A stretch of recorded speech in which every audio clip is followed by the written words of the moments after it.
Hi friends, and welcome to Fae Reads, where I talk about things that make the mundane more magical, namely books. Today we're talking ebooks because I purchased a ebook bundle recently, so I thought I'd film a little haul to talk about them. So this particular haul was from a website called Story Bundle, which I don't hear about a lot on BookTube. Now that I think about it, I don't think I've heard about it at all on YouTube. So I want to give it a little shout out, I guess, for anyone who's never heard about the website. What it is, it basically, they focus on indie published stories and books, and they publish them in bundles, because with the bundles you're getting a lot of books for your money, and it's pay what you want, you get to choose how much you pay, but a lot of times you have to meet a specific minimum to get all of the books that are included in the bundle. So I'll try to include some B-roll footage of how it works. But today we're going to specifically talk about the Dark Latinx Fiction bundle. So I got an email a few days ago. I noticed they had an, I don't remember the exact name, but it was an Afro-futuristic sci-fi bundle, something like that. And I was intrigued by that, but I'll be honest, sci-fi is not my strong suit. I don't know if that's not the right word, but it's not my preference. It's not my preferred genre. Just a lot of sci-fi can be a little bit too heady. I don't know, a lot of it is too much for me. There's some of it that I can muddle through, but in general, it's a genre that intimidates me a bit. But as I was checking out the Afrofuturistic bundle, I noticed they had a dark Latinx fiction, and so I think I've hinted at this before. I don't know if I've talked about it at length in a video, but I am bilingual. I studied Spanish in school. It's been like over, I don't know, 14 years that I've studied Spanish. And I consider myself bilingual. I mean, that's a term that can be, you know, highly debated what that actually means, but I can get through most everyday conversations, I think. So being bilingual and knowing the Spanish language, I have somewhat of an affinity for Latino or Latinx culture. I know Latinx is the more inclusive term, and I'm trying to train myself to use that term, but just in school, they never really use it. So I have a habit of saying Latino. So if I say Latino, I'm sorry, I'm trying to kick the habit. But this is dark Latinx fiction. So a lot of these stories are kind of violent, or a lot of them are horror genres. But I do like supporting the Latinx culture. I like supporting independent authors, so I went ahead and bought the entire bundle anyways, even if some of these books are not as interesting to me as others. But I'm going to go ahead and talk through each title, and maybe some of them will call out to you. So the first one is Zero Saints by Gabino, Iglesias. So this is about a drug dealer named Fernando who is kidnapped by, I guess, gang members in the area, and they end up murdering his best friend. They decapitate him in front of him, and they end up feeding his friend's fingers to something, is what the description said. And so that in itself is disturbing. What is meant by something? And it's, when they kidnap him, it's obviously a message. They're telling him to back off and like stay out of their territory. But apparently he's not the kind to just, you know, cow down and, you know, back off. So he, you know, manages to assemble a kind of crew to fight this gang who may be headed by a supernatural person, is what it said. It says something about the gang leader being not human. So that's intriguing. It seems a little dark for my taste normally, but, you know, maybe around Halloween or something I could get to it. The next book is Hipster, Death Rattle by Richie Narvaez. And it's about some police detectives who are investigating a serial murder, multiple murders of hipsters in the area, in the hippest neighborhood in New York City. And that's really all I need to know. I kind of like a good murder mystery crime. And then this particular one, I know it addresses themes of, racism, gentrification, a lot of the issues that are important in New York City, and apparently the author is a New York native from what I gather, so he has a lot of, interesting perspective to bring the story. So I am intrigued by that one. I think it's going to be a little bit lighter than the previous one, and maybe there may be even some comedic relief, that's the word, maybe, in that one, so I would be more inclined to read that one. So I'm looking forward to that. Next is Shapeshifter by JF Gonzalez.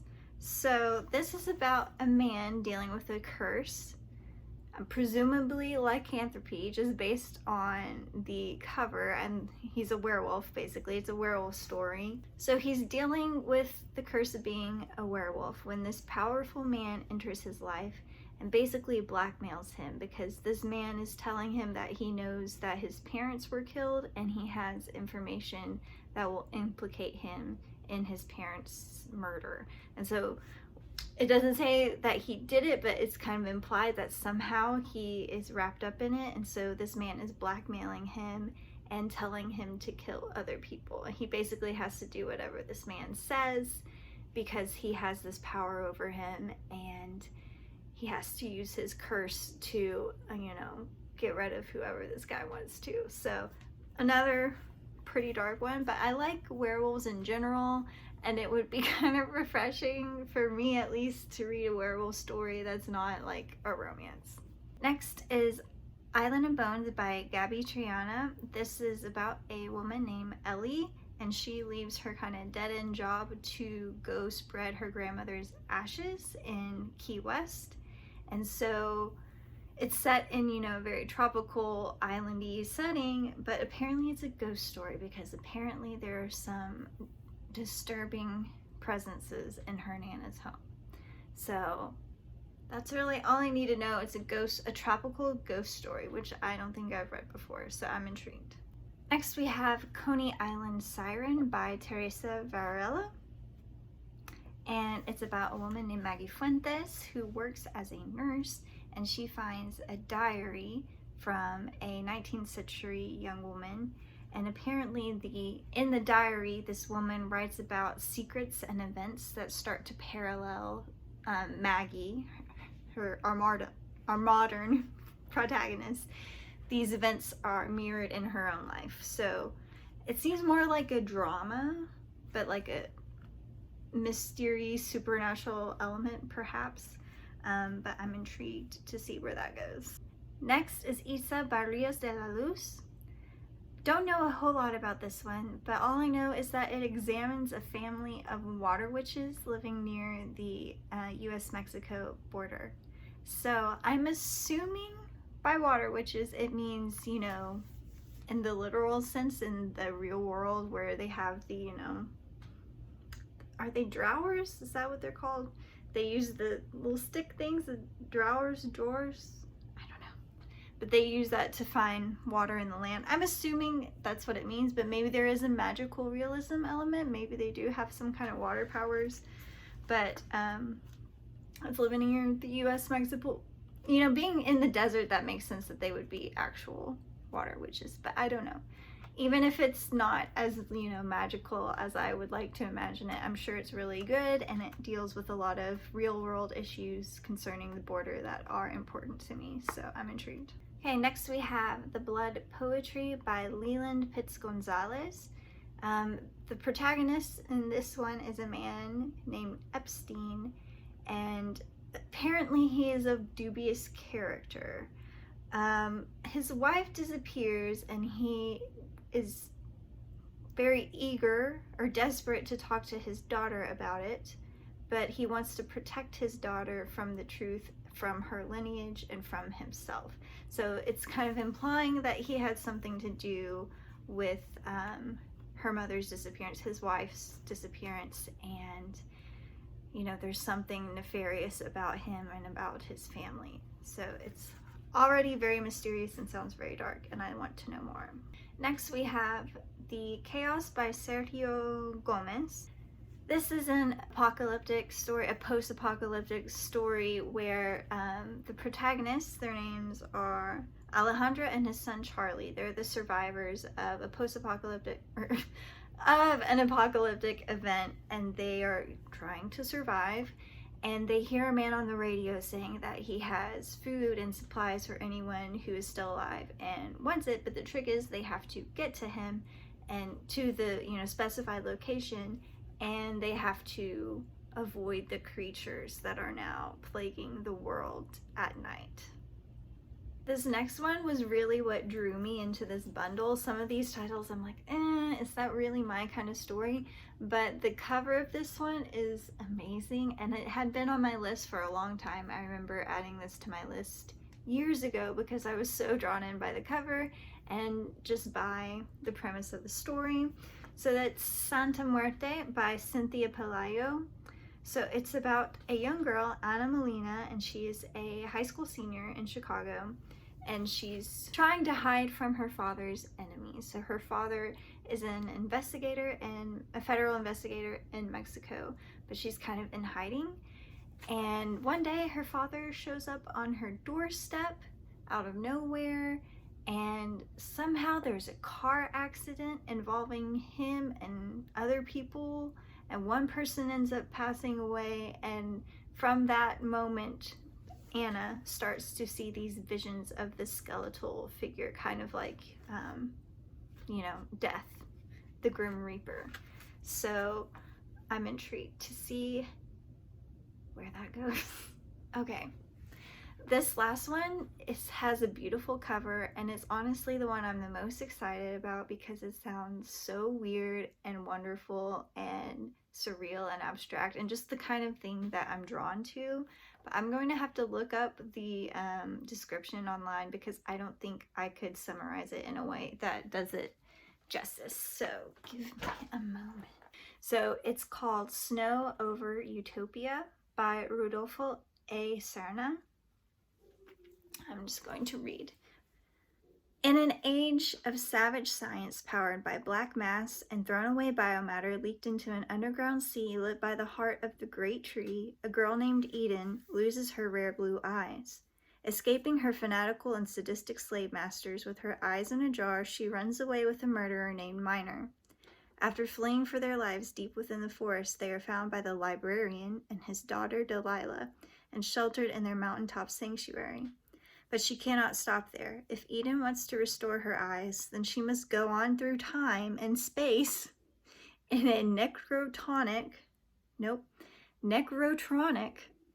know what that means, but I want to know, stream generated by the living computer program called Witch Mother.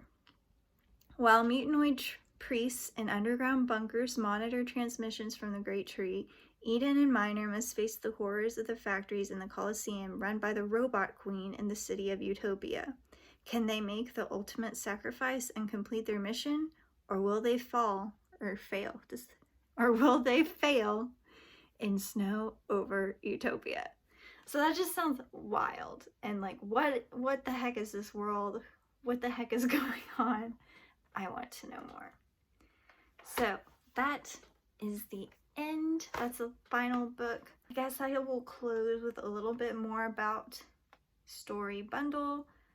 So how it works, you get to support indie authors. Again, they curate their selection to support indie authors. You have to pay at least $15 to unlock an extra 6 books into your bundle. And some of those are storybook exclusives. Like, for example, in this bundle that I'm talking about, Itzá, Shapeshifter, and Santa Muerte are the story bundle exclusives. Did I say storybook? If I said storybook, I meant story bundle. These are all digital books. They're all ebooks. So unfortunately, there's no way to get hardcover copies if you are someone who prefers a physical copy. It's only electronic. but you can use them in any kind of e-reader, a tablet, a phone, whatever. And the way that you pay, you have an option. There's a slider on the website and you get to choose how much you pay and how much goes toward the authors and what percentage goes to Story Bundle, the company itself. There's an option to donate to charity. And yeah, like with most websites, you can pay with credit card or PayPal, or Amazon Pay is also an option if you prefer to do that. So yeah, I'll try to link the bundle in the description below just in case you want to take advantage of this offer with all of these books together at once. And if they don't all appeal to you, maybe there's one or two that you would like to buy separately on your own. But I'm going to try to film this, wrap this up, and get this uploaded soon, and hopefully the bundle will still be going on and you can take advantage of it. But if it's too late, if you watch this too late, there's constantly new bundles, so they may be a company to follow in the future because maybe they will have a bundle that is more suited to your interests. So yeah, have I said everything I need to say? I think so. Thank you for watching. Please like, comment, and subscribe. Bye.